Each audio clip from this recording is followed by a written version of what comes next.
বিদ্যাধরী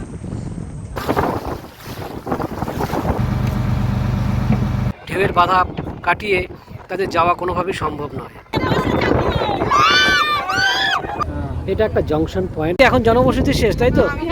কিছু বলবে না? সবাই হ্যাঁ ভালো করে এইভাবে নাম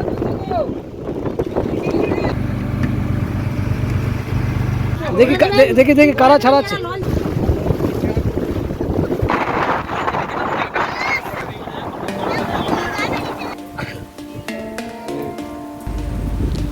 নমস্কার বন্ধুরা, তাহলে অফবিট সুন্দরবন ঘোরার আরও একটা ভিডিওতে আপনাদের স্বাগত জানাই। 15ই আগস্ট 2026 এবছরে আমরা স্বাধীনতা দিবস পালন করেছিলাম সুন্দরবনের এক গহন অরণ্যের এক খাড়ির মধ্যে। চলুন তাহলে সেই সমস্ত জায়গাগুলো আপনাদের একবার ঘুরিয়ে দেখাই। এটা একটা জংশন পয়েন্ট, দেখা যাক এটা কোন দিকে বাঁক নেয়।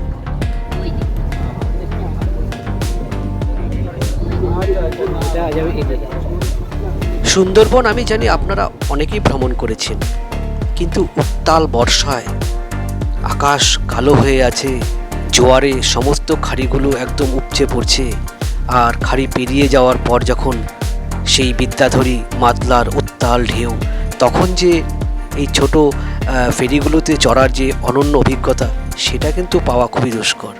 আজকে সেই অভিজ্ঞতাটাই আপনাদের সাথে শেয়ার করব। সকালে দুর্যোগপূর্ণ আবহাওয়া কাটানোর পর এবার আমরা প্রস্তুতি নিচ্ছি আজ এই সুন্দরবনের চারিদিকে ম্যানগ্রোভ ঢাকা অরণ্যের মাঝে যে খাড়ির মধ্যে দিয়ে আমাদের ফেরি বা লঞ্চ এগিয়ে যাচ্ছে, সেখানে আমরা ভারতবর্ষের 80তম স্বাধীনতা দিবস উদযাপন। আমরা 15ই আগস্ট তাহলে আজকে এবার এই ফেরিতেই আমরা লঞ্চের মধ্যে আমরা পালন করছি।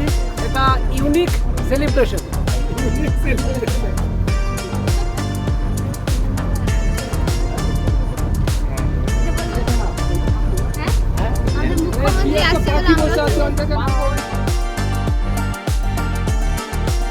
দেখি দেখি দেখি কারা ছাড়াচ্ছে। আচ্ছা, না না, সবাইকে তোলা হচ্ছে। আগে মাছ থেকে শুরু হলো, ছোট থেকে আর কি।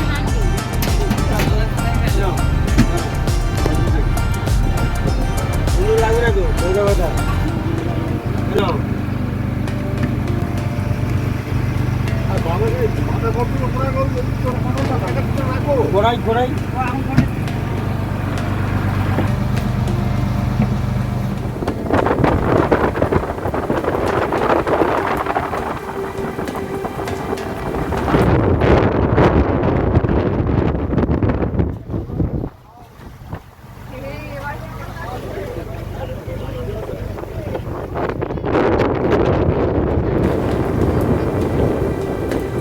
তাহলে বন্ধুরা, আপনারা বুঝতেই পারছেন যে আমরা যতই বড় নদীর দিকে এগিয়ে যাচ্ছি, ততই কিন্তু হাওয়ার পরিমাণ যেমন বৃদ্ধি পাচ্ছে, পাশাপাশি নদীর ঢেউ। আর এরই মধ্যে আপনাদের একটা তথ্য দিয়ে রাখি, এটাই হচ্ছে আমাদের জনপদের শেষতম গ্রাম মইপিঠ। এরপরে কিন্তু আর কোনো জনমানব এর মধ্যে আমরা দেখতে পাবো না। দুধারে শুধুই জলরাশি আর নইলে ম্যানগ্রোভ অরণ্য।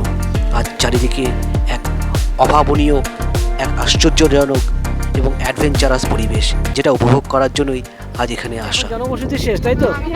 কিছু বলবে না? আচ্ছা, যাকে আমরা যতটুকু জানতে পারলাম, এটাই যে জনবসতি। গ্রামের নাম মইপিঠ। মইপিঠ মইপিঠ মইপিঠ।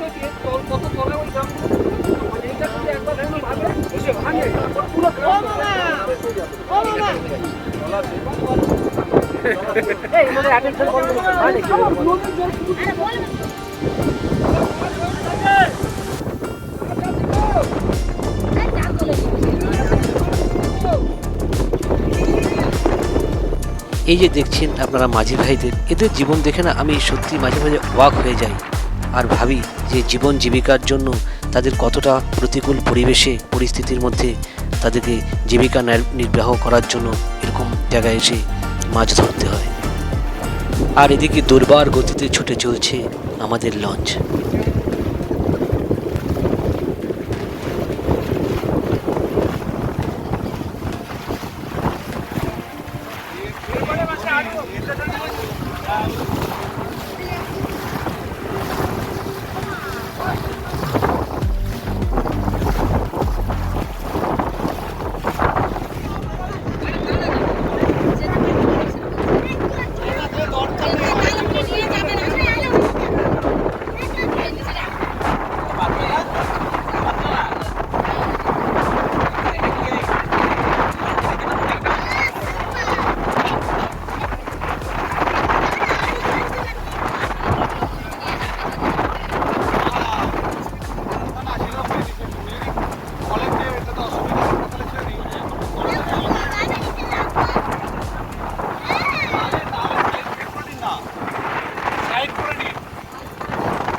মাতলা নদীতে প্রবেশ করার মুখে আমাদের লঞ্চের যে পরিমাণ ঝাঁকুনি এবং ঢেউকে সহ্য করতে হলো, এবং আপনারা দেখতেই পেলেন যে এখানকার মহিলাদের চিৎকারে আমাদের সারেং মশাই আর রিস্ক না নিয়ে পাশের একটি খাড়িতে নিয়ে আমাদের লঞ্চকে নোঙর করে দিলেন। বললেন যে পরিমাণ রোলিং হচ্ছে সেটা না কমা পর্যন্ত আপনাদের নিয়ে যাওয়া যাবে না। হয়তোবা উনিও ভয় পেয়ে গেছিলেন। আচ্ছা, আমাদের ফেরি এখন দাঁড়িয়ে আছে।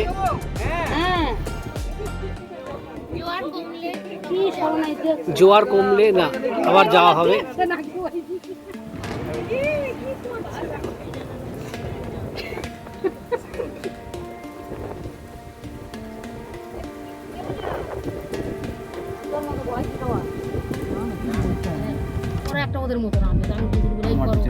তুমি শুধু বলো যে রসুন যাতে না দেয়, সেটা বলতে পারো না। ওটা আমি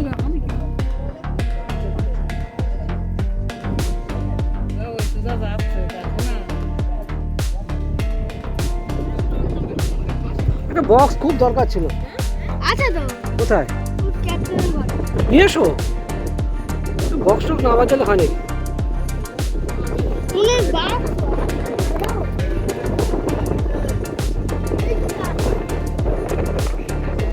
ওরা ঢোক করলো আমাদের কাছে।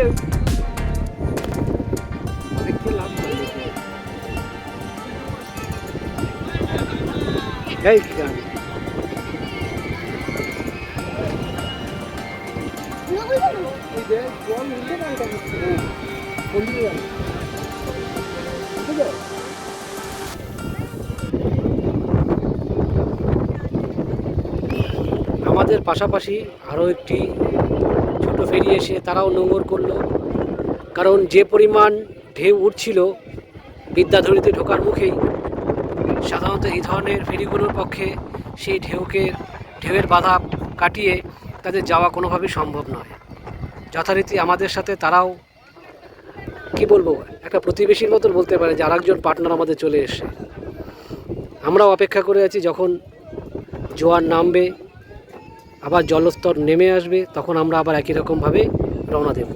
হ্যালো, বলো। আমি বলছি কি কাকে বল,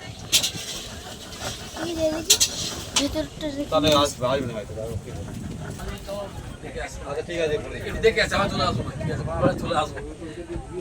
এবারে খাওয়া সেরে তবে নোংর উঠে গেছে।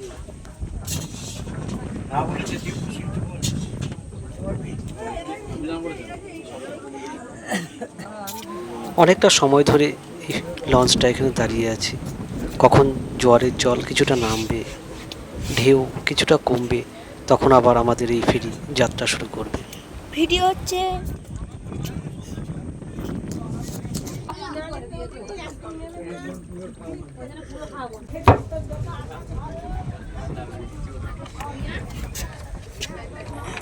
কেমন লাগছে বলো? আমাদের আজ এখানে এই ফেরি দাঁড়িয়ে আছে, তার কারণ একটাই, আপনারা জানেন ওই যে এখানে বিদ্যাধরী, ওখানে আছে প্রবল স্রোত, প্রবল রোলিং ঢেউ চলছে। এই অবস্থায় আমাদের এই ফেরি যাওয়ার চেষ্টা করেছিল, কিন্তু দেখা গেছে সেই রোলিংয়ের পরিমাণটা এতটাই বেশি যে সেটা আর এগোতে পারছিল না। তো সেই জন্য বাধ্য হয়ে এটাকে ফিরিয়ে নিয়ে এসছে এই ছোটো খাড়িতে। এখানে দেখছেন যে নোঙর করা আছে, এই যে নোঙর করা আছে, এটা নোঙর করাটা যখন মোটামুটি জলটা নেমে যাবে, ধরো মোটামুটি ঘন্টা দুয়েক বাদে, তারপরে এটা কিন্তু আবার তুলে নিয়ে আবার আমরা ওই নদী দিয়ে আমরা আবার কিন্তু বিদ্যাধরীর সাথে মিশে যাব।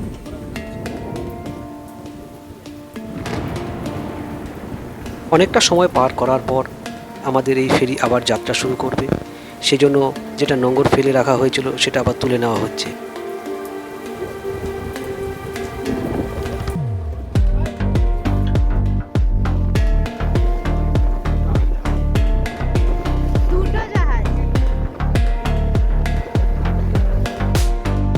তারপর দীর্ঘ সময় আটকে থাকার পর এক ঝলমলে রৌদ্রকরোজ্জ্বল আকাশ। এতক্ষণ যেমন কেমন একটা গ্লুমি পরিবেশ ছিল, চারিদিক অনেকটা অন্ধকারাচ্ছন্ন, এখন দেখুন কত সুন্দর চারিদিকে ঝলমলে, তার মধ্যে মাতলা নদীর ঢেউ, আর এই ঢেউ করে আমরা যাচ্ছি এখন কলস, অর্থাৎ আমাদের আজকে গন্তব্য যে সমস্ত জায়গাগুলো ছিল গাজীর চর এবং কলস, দেখা যাক আমাদের সেই কলস সেখানে নিয়ে গিয়ে কী কী দেখানো হয়।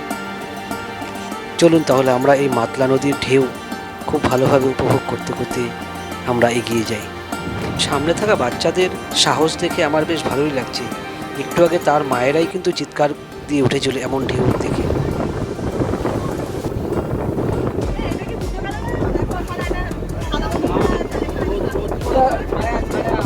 আমরা সূর্যের আলোর দিকে যাচ্ছি।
দিদা বিপ্লবের যাবো, জায়গা খুব কমে গেছে। একসাথে কি সবার হবে? একসাথে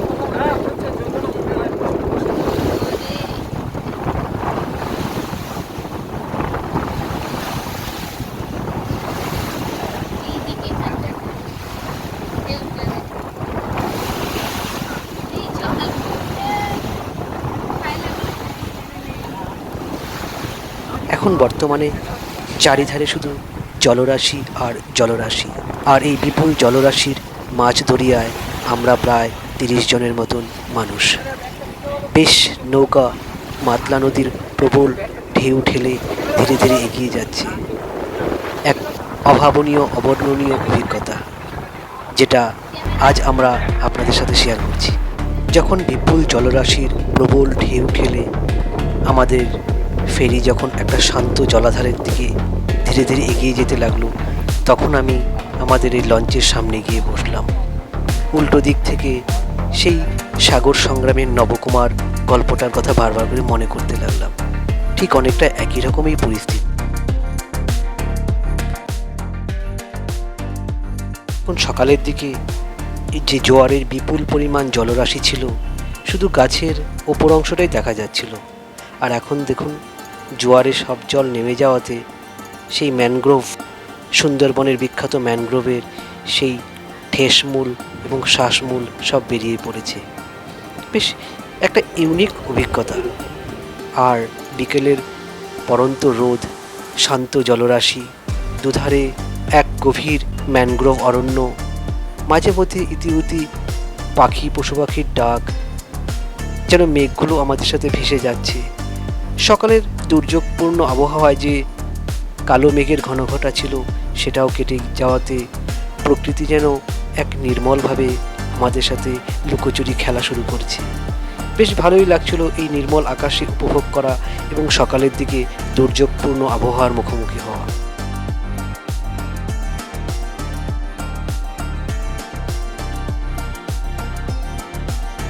এদিকে প্রকৃতি দেখতে দেখতে বেলা অনেকটা ঘুরিয়ে গেল, আর আমাদের ততক্ষণে দুপুরের খাবারের জন্য ডাক চলে এসেছে, আর আমরা বসে পড়েছি খেতে।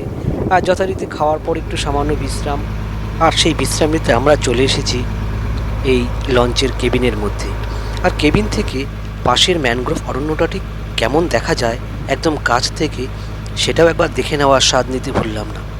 আর দেখছিলাম যে বাইরের যে কেবিনের যে জানলাটা আছে, সেখান দিয়ে যখন দ্রুত গতিতে, বেশ যথেষ্টই গতিতে আমাদের এই লঞ্চটা এগিয়ে যাচ্ছিল সেই জলরাশিকে তুলতে, এবং সেটা দেখতে এক অনন্য অভিজ্ঞতা। আপনারা নিজেরাই একবার দেখুন এবং বুঝতে পারবেন যে কত ভালো লাগছিল সেই সময়।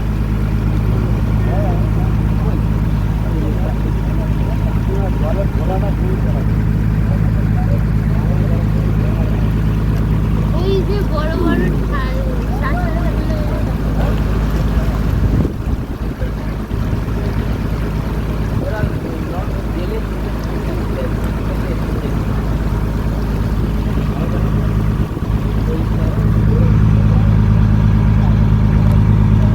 এটা